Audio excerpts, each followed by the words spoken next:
Good morning. It's been a minute.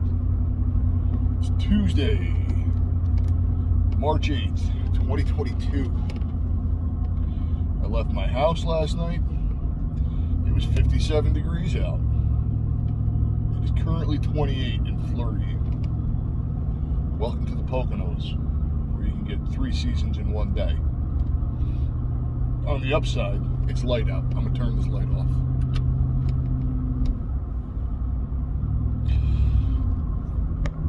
So, I want to weigh in, throw my hat in the ring on the topic du jour,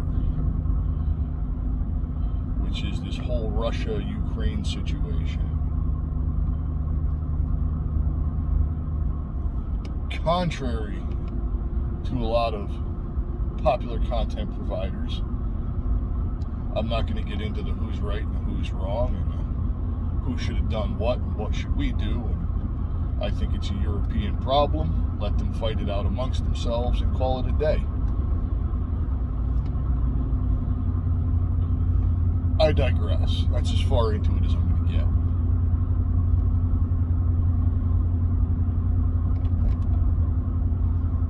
A lot of people in our community are concerned about nuclear war, right?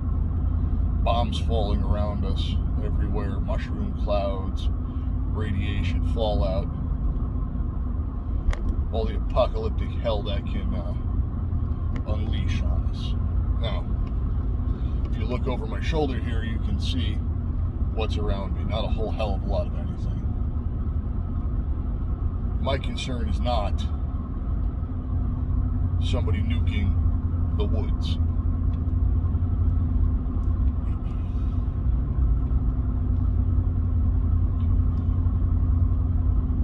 I am far less likely to watch a nuke land in Peck's Pond than I am to hit a deer on my way to or from work. 456. That's per gallon for regular. Anyway.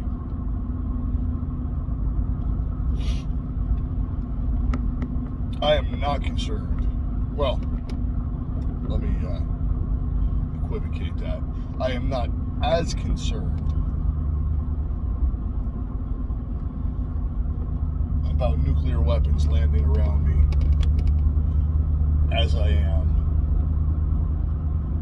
of what people will do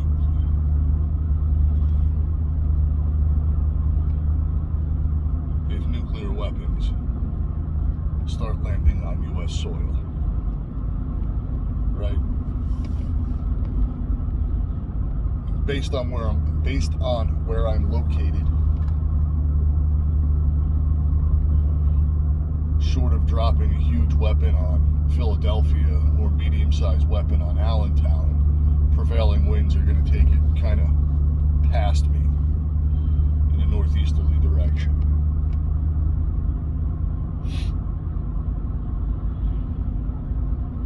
So my risk of residual radiation or fallout is minimal. So I'm not going to delve into the steps you would take to prepare yourself for that, because the steps that you might take are probably different than the ones that I would take. If you want to know how to improvise a fallout shelter, I would suggest, for the short version, check out Southern Prepper 1. For the long, in-depth, detailed version, check out New York Prepper. If you want something somewhere in the middle, go check out Reality Survival. All 3 of these guys do a great job on that aspect of it.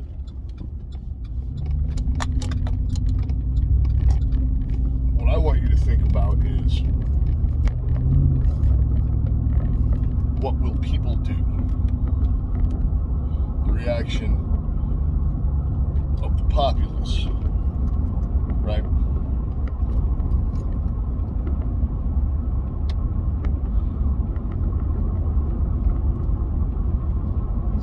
The panic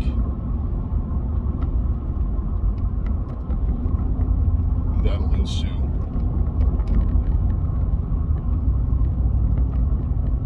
Because if you don't think people will panic,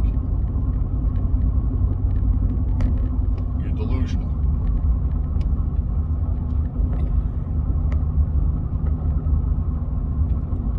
So, from the aspect of the unprepared citizen, or even the average Joe or Jane,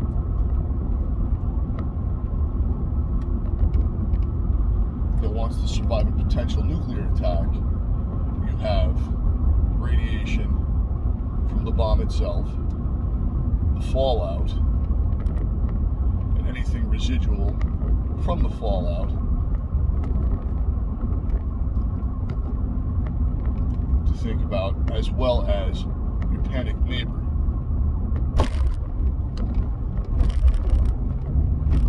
Or how you're going to get home. Back to your family. I work 25 miles from home, and it's not a straight shot. Over the river and through the woods isn't to grandmother's house, it's to my house. So there's no direct route. And if prevalent thought on electromagnetic pulse from a nuclear weapon is true, I won't be driving. If you go by the MIT study, maybe I'll be driving. 25 miles is a long walk when you're going uphill. A good portion of my ride is uphill. Yes, some of it's downhill because, well, obviously, one way it's downhill and one way it's uphill. But that's a long walk in an irradiated environment. Food for thought, right?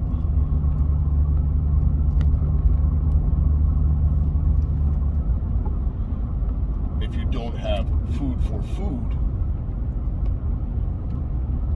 to hunker down and shelter in place, surviving the initial blast is for naught anyway.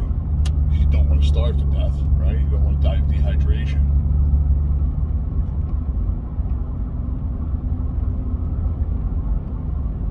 But does your neighbor have these things? Does the criminal element in your neighborhood have these things? Have you thought about that?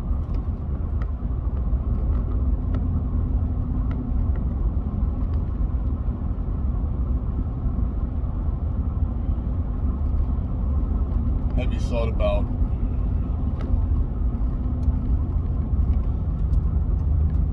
the panic that'll run through the population when that early warning message goes out, if that early warning message goes out, right? Depending on where you are.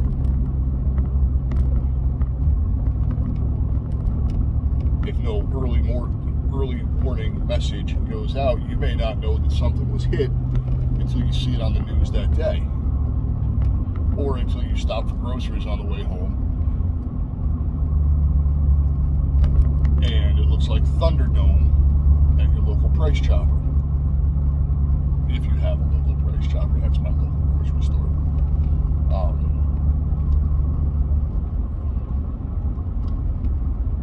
Do you want to have to worry about duking it out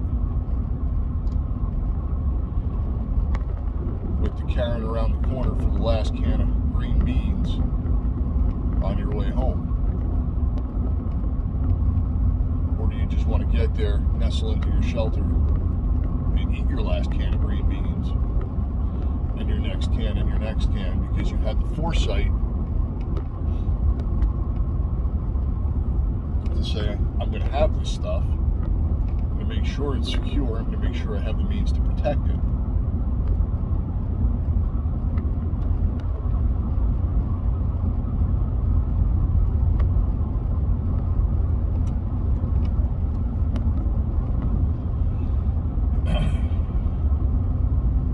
Another simple but overlooked factor is, do you have a fire extinguisher?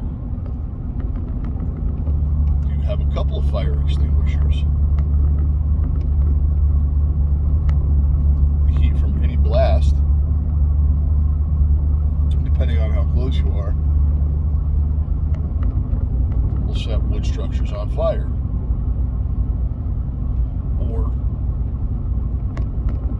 Johnny Dickface down the street, who was hunkered in his basement, and lit a candle to see where he was going, dropped the candle, lit his house on fire. And because there's no emergency services, you can trust me on this one. I might know this for a reason. Because there's no emergency services, the fire department's not coming to put out the fire that's in Johnny Dickface's basement.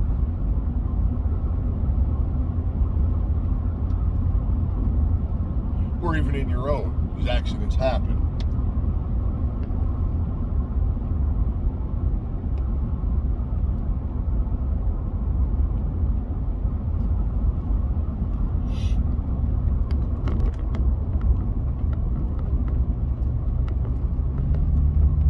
Do you have the means of securing your residence?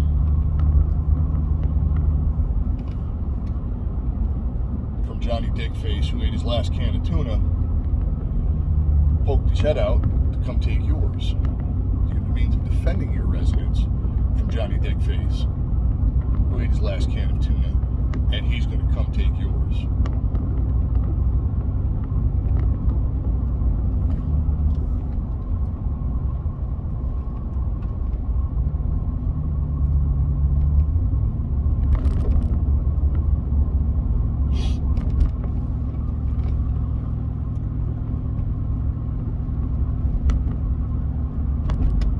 Have the means to treat a simple cut or scrape that you might get while you're securing your residence to hunker down for however long you need to before you can go back outside, because you can't seek medical attention, and that little cut or scrape that would have been a little cut or scrape that, had you taken it to urgent care, would have gotten stitched up, disinfected, what have you, now got infected, and you've got flipping gangrene in your finger, right?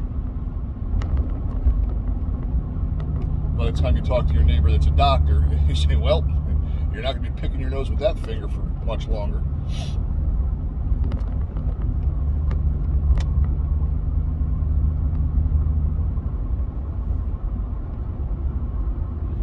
Do you have the mental fortitude to say, you're not coming in here and you're not taking what I have because you were unprepared? I'm not going to compromise the survival of myself and my family because you and yours were too busy buying the new Air Jordans and flat screen televisions to take $5 extra a week and put up some food.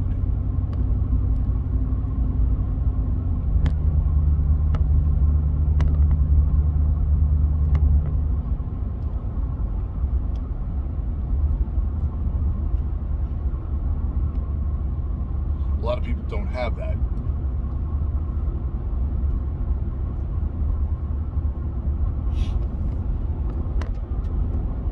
A lot of people don't think like that.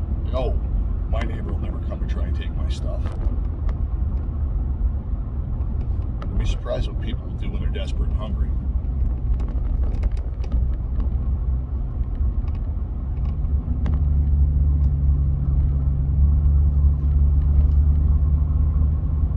You'd be surprised what you'll do when you're desperate and hungry.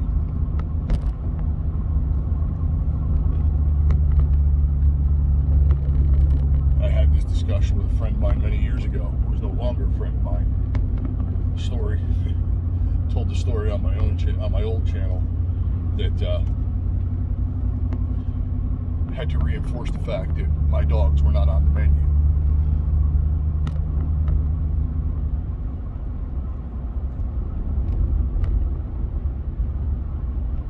But to a certain asshole portion of the population,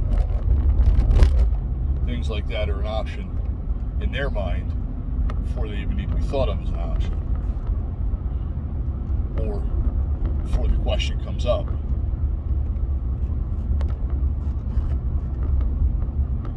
Because this asshole portion of the population lives in that deranged world where all they want is to be a post-apocalyptic warlord, while the vast majority of us just want to live through it. Anyway, it's been weighing on my mind for a bit because it seems to be something that nobody really thinks about. And I know there are people watching that'd be like, in the back of their head, they'd be like, yeah, you know, I never thought about that, but they won't admit to it. That's fine. As long as it gets you thinking. Anyway, be safe. Watch your six. Out for now.